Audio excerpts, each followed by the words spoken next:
Last Summer on State Street by Toya Wolfe is a far better representation of gang violence, racism, and tragedy than most other books on the subject. It really gives life to the topic, not making everything really extremist to sell a better story. The villains of the novel aren't even that evil at heart, and we're given viewpoints to really understand their own motivations. It brings together a lot of the aspects of living under racism, living with a big gang nearby, and family with an excellent cast of characters. It really exemplifies diversity even in a tiny neighborhood or just a street called State Street. Let's start with a brief summary of Last Summer on State Street. This book is very character focused. It has a massive cast of characters, and it usually lets the characters interact and understand events rather than directly let huge events affect the characters. For example, even though this book takes place in an area in Chicago where there are project buildings, like apartments that are being torn down, that event isn't extremely focused in the book. Even though it seems like it would be a pretty important event, it still matters less to the main cast of characters than each other. So let's start with our protagonist. Her name is Felicia Stevens, but her nickname is Fifi. She's a girl with a very protective mother and an older brother, along with three other supporting characters with friends. She's very observant, very empathetic, and deeply cares about her environment. Her first friend is Precious Brown, the one she's known for the most time. She's a very soft, conflict-adverse daughter of a very prominent church-going family, so her parents have a much higher expectation and hopes for her education than most other parents in this neighborhood. Stacia Buchanan is one of the many children of her mother, who is the leader of the Buchanan gang who runs the streets. So she has a much more violent and unstable family, basically. Tonya is a quiet girl who's mysterious and seems to have suffered a lot in her young life.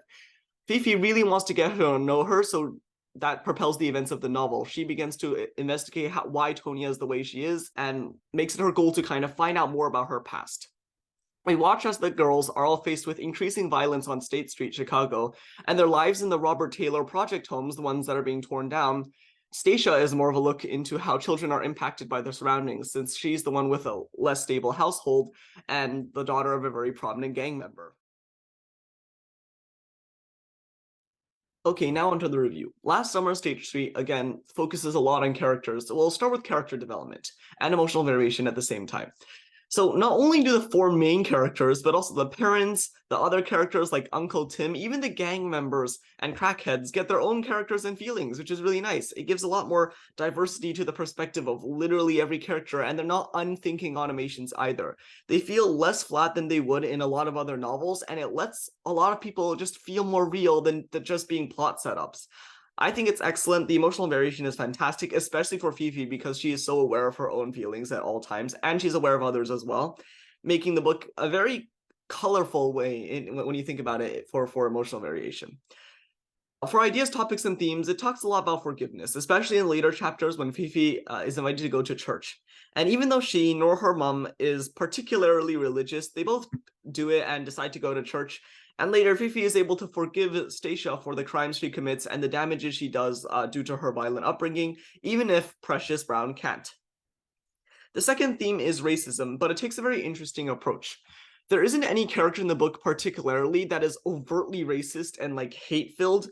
Instead, the destruction of the Robert Taylor project homes, their apartment buildings, and the inevitable shifting of African Americans who live in them, and also the existence of gangs, isn't really due to hate. It's more due to negligence and just uncaring attitudes. It focuses on the fact that these gangs and these problems pop up due to having very few options, and that most racism isn't really caused by pure hatred, but more by just cold indifference.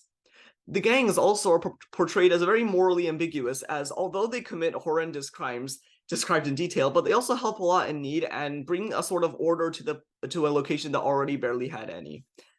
It shows the character development incredibly well, how all the characters develop, how Stacia becomes a much more well-rounded and decent human being, how Precious grows up to be better, and even her brother, Michi, who joins the gang, but he eventually still gets to grow as a character. In conclusion, I think that Last Summer on State Street is an excellent novel, very realistic depictions of violence, gangs, and racism, tries not to focus too much on the extreme ends and more on the very real day-to-day life parts, and has an excellent cast of characters. It's just great all around.